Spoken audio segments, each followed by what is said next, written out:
अस्सलामुअलैकुम स्टूडेंट्स। मेरी जो ऑलरेडी पहले वीडियोस बनी हुई हैं MTH 401 और MTH 501 की, तो उनमें एक टॉपिक है डिफरेंशियल इक्वेशंस और एग्जैक्ट इक्वेशंस, जिनमें से हम चेक करते हैं कि ये एग्जैक्ट इक्वेशंस हैं या नहीं हैं, एग्जैक्ट डिफरेंशियल इक्वेशंस। तो एक एक दो स्टूडेंट्स ऐसे हैं जिनको वो मेरी उस वीडियो से वो समझ नहीं आई, उसको अंडरस्टैंड नहीं कर पाए।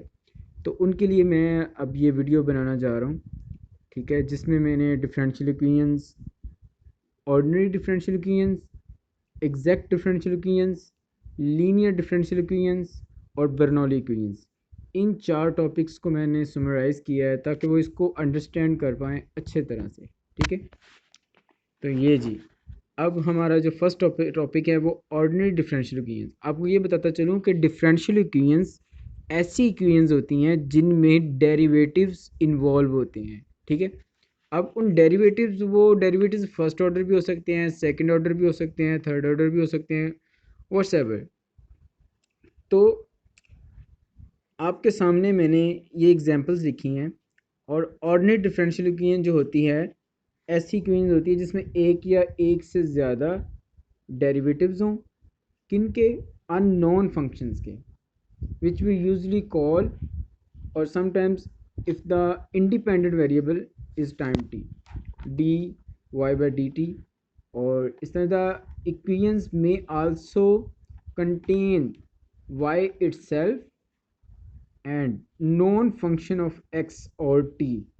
ठीक है, और उसके अलावा कांस्टेंट, यानी ये इस इक्वेशंस में मोस्टली ये तीन चीज़ें होती हैं, एक y होता है और उसके अलावा x या t के फंक्शंस, और उसके अलावा कांस्टेंट होते हैं। ठीक है, अब फॉर एग्जांपल ये आपके सामने तीन एग्जांपल है कि एक डेरिवेटिव है, आप देख सकते हैं फर्स्ट एग्जांपल में कि फर्स्ट डेरिवेटिव है और साथ में कॉस का फंक्शन है। और सेकंड एग्जांपल में आप देख सकते हैं कि सेकंड ऑर्डर डेरिवेटिव है y सेकंड प्राइम, और ये डी वाई प्राइम जो है ये D Y by D X यहाँ पे काउंट होगा। ठीक है, और 9y, और इसकी तरह एक्सपोनेंशियल -2x, ये भी x का फंक्शन है, और ये x का फंक्शन है, ये y का फंक्शन है, और ये y का डेरिवेटिव है। ठीक है, सेकंड ऑर्डर डेरिवेटिव है। इसी तरह आप ये देख सकते हैं first order derivative, third order derivative, और ये फर्स्ट ऑर्डर डेरिवेटिव का square.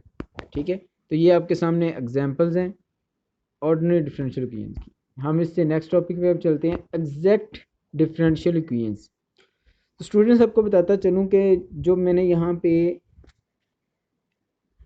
First order differential equation लिखी है एक, ठीक है, ये वाली। अब इसमें m एक फंक्शन है, x का भी हो सकता है, y का भी हो सकता है। ठीक है, और उसके अलावा n एक फंक्शन है, वो भी x का भी हो सकता है, y का भी हो सकता है, और y प्राइम से मुराद है dy बाई डी एक्स। ठीक है, जब आप dx को मल्टीप्लाई करोगे ऑल टर्म्स से, तो नेक्स्ट आपकी इक्वेशन 1 जो है वो आपके सामने ये प्रोड्यूस हो जाएगी, m dx plus n dy is equal 0। तो इसको हम एग्जैक्ट डिफरेंशियल इक्वेशंस कहेंगे if the differential form m dx plus n dy is exact. कब होगी एग्जैक्ट, उसकी कंडीशन नीचे गिवन है, लेकिन आपको ये बताता चलूँ कि ये आपके सामने m और n क्या है। अगर आप ऑर्डिनरी डिफरेंशियल इक्वेशंस को, ऑर्डिनरी डेरिवेटिव को आप in terms of partial derivatives लें, तो D U is equal partial U by partial X D X plus partial U by partial Y D Y. तो ये इन इसके इक्वल होता है। ऑर्डिनरी डिफरेंशियल, ऑर्डिनरी जो आपके पास डिफरेंशियल है वो इन टर्म्स ऑफ पार्शियल डेरिवेटिव्स के आप लेंगे तो वो इसके इक्वल आएगा। ठीक है, अब इसमें अगर आप डी यू को ज़ीरो आप यहाँ पे पुट अप कर दो, तो ये इक्वेशंस जो है ये फर्स्ट इक्वेशन के साथ अगर कंपेयर की जाए तो m होगा हमारा partial u by partial x, और n होगा partial u by partial y। तो इनको कंपेयर करने के बाद, और यहाँ पे जो आपका u फंक्शन अगर उसको हम सॉल्व करें, तो du को तो हमने ज़ीरो ले लिया है, जब हम इसको इंटीग्रेट करेंगे तो हमारे पास u फंक्शन जो है एक कांस्टेंट हमारे पास हासिल होगा, ठीक है, जिसमें आप इसको यूं भी ले सकते हैं कि y is equal to H of X, ठीक है। ये आपके पास एक इम्प्लिसिट सोल्यूशन है, ठीक है। अब इससे नेक्स्ट पे मैं वही मूव करना चाहूँगा, partial u by partial x is equal m और partial u by partial y is equal n। ये आपने अपने माइंड में रखना है और इससे हम एक फार्मूला ड्राइव करेंगे जिससे हम चेक करते हैं कि हमारी वो जो फर्स्ट इक्वेशन है वो एग्जैक्ट है या नहीं है। तो उसके लिए हम क्या करते हैं, जो हमारे पास ये m आपके पास फंक्शन होगा, ये partial u by partial x है, ठीक है। इसको आपने partial u by partial x को विद रिस्पेक्ट टू y आपने पार्शल डेरिवेटिव इसका लेना है। तो जब आप इसका पार्शल डेरिवेटिव लोगे तो m को आपने partial u by partial x अगर दूसरी तरफ देखा जाए तो हमारे पास सेकंड पार्शल डेरिवेटिव होगा, ठीक है। मिक्स्ड डेरिवेटिव है पार्शल डेरिवेटिव का, ठीक है। और इसी तरह n already partial u by partial y है, तो इसको आपने n को पार्शल बाय पार्शल x लेना है, ठीक है। तो अब ये देख सकते हैं partial square u by partial x partial y, दूसरी टर्म्स में अगर देखा जाए तो ये बन जाएगा, ठीक है।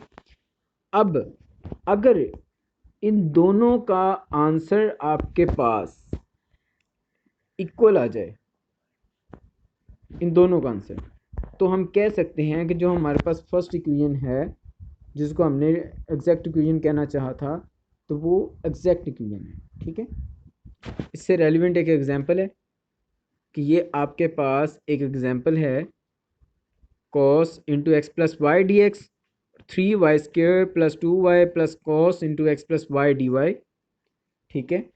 और अब ये देखें, जो डी एक्स के साथ टर्म है वो उसको हमने m सपोज कर लिया अकॉर्डिंग टू फार्मूला, और डी वाई के साथ जो है उसको हमने n सपोज कर लिया, और फिर हमने इनके पार्शियल डेरिवेटिव लिए हैं with respect to y, m का विद रिस्पेक्ट टू y लिया और n का विद रिस्पेक्ट टू x लिया।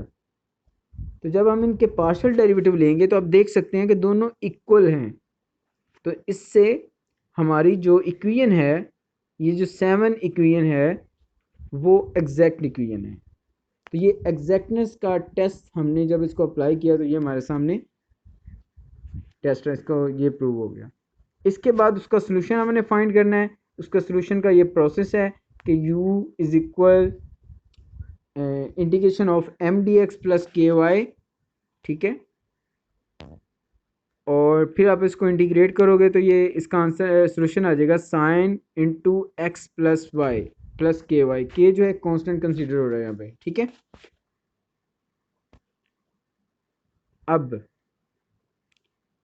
इसी तरह अगर partial u by partial y आपके पास ये है जो k is equal to n है, ठीक है, और डी के बाय डी वाई अगर आप लो तो वो आपके पास सामने ये आ जाएगा। अगर विद रिस्पेक्ट टू y आप डी के को यहाँ पे सपोज करो तो वो ये चीज़ आ जाएगी 3y स्क्र प्लस 2y, यानी हमने ये इसको जस्ट सपोज किया है, इस इक्वेशन के साथ हमने कंपेयर किया है। तो डी के बाई डी वाई जो है हमारे पास ये y के टर्म्स में आ गया। जब अपन इसको इंटीग्रेट करेंगे तो k का आंसर ये हमारे पास आ जाएगा जब हम इसको इंटीग्रेट करेंगे। तो जब इस रिज़ल्ट को इंटीग्रेट किया और उसके बाद हमारे पास ये सॉल्यूशन आ गया, ठीक है। आप इसको चेक भी कर सकते हो। और फिर इसके बाद है linear differential equation, linear ordinary differential equation या ऑर्डिनरी डिफरेंशियल इक्वेशन, दोनों का नाम एक ही है। That can be transform to linear form are models of various phenomena, for instance in physics, biology, population dynamics and ecology. As we shall see, first order ordinary differential equation is said to be linear if it can be brought into the form y prime plus p of x y is equal r of x by algebra। ये हमारे पास linear differential equation, ठीक है। And non linear if it can be brought into, it can not be brought into this form. अगर इस form में ये कोई भी इक्वेशन नहीं होगी डिफरेंशियल इक्वेशन, तो वो हमारे पास नॉन लीनियर डिफरेंशियल इक्वेशन कहलाएगी। आप ये देख सकते हैं कि y का सिंगल डेरिवेटिव है और दूसरी तरफ जो y है उसके साथ कोई ना कोई फंक्शन होगा, ठीक है, और इज इक्वल आर एक्स, तो ये भी कोई ना कोई फंक्शन भी हो सकता है, कांस्टेंट भी हो सकता है।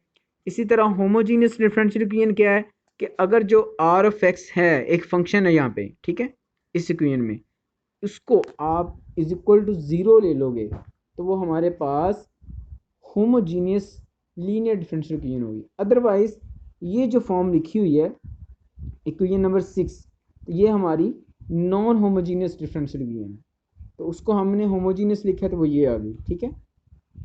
इसी तरह बर्नौली इक्वेशन, बर्नौली इक्वेशन है तो सेम लीनियर डिफरेंशियल इक्वेशन की तरह ही है, ठीक है, लेकिन इसमें आर ऑफ एक्स के साथ वाई भी होगा इन टर्म्स ऑफ वाई की पावर, कोई भी एक रियल नंबर हो सकता है, ठीक है। तो इस टाइप की अगर कोई इक्वेशन है आपके पास, यानी y का स्क्वायर भी हो सकता है, y का क्यूब भी हो सकता है, y फोर्थ भी हो सकता है, तो अगर इस टाइप की अगर कोई इक्वेशन आपके पास आ गई है लीनियर डिफरेंशियल इक्वेशन, तो उसको हम बर्नौली डिफरेंशियल इक्वेशन बोलेंगे, ठीक है। और देन वो सेट के अंदर इसके बाद हम क्या करते हैं कि अच्छा एक और बात, u ऑफ एक्स जो है is equal to Y of X की पावर 1 माइनस एन। अब ये जो n है, आपको ये भी बताता चलूँ कि n हमारे पास अगर हम इसको लें दूसरी फॉर्म में nth डेरिवेटिव में, ठीक है, तो देन आप u ऑफ एक्स को यूँ भी लिख सकते हो, u of X is equal to Y of X 1 minus N, ठीक है। जिस तरह से we differentiate this and substitute y prime from equation 9, equation 9 हमने यहाँ पे नहीं लिखी वो, ठीक है। तो ये थी हमारे पास बर्नौली डिफरेंशियल इक्वेशन। तो उम्मीद है कि आप लोगों को डिफरेंशियल इक्वेशंस के बारे में थोड़ी सी अंडरस्टैंडिंग होगी। इस तरह आप देखते रहिए मेरा चैनल, और उसमें मज़ीद जो वीडियोस हैं मैं आपके जो भी आपकी क्वेरीज होंगी वो मैं यहाँ पे सॉल्व करता रहूँगा।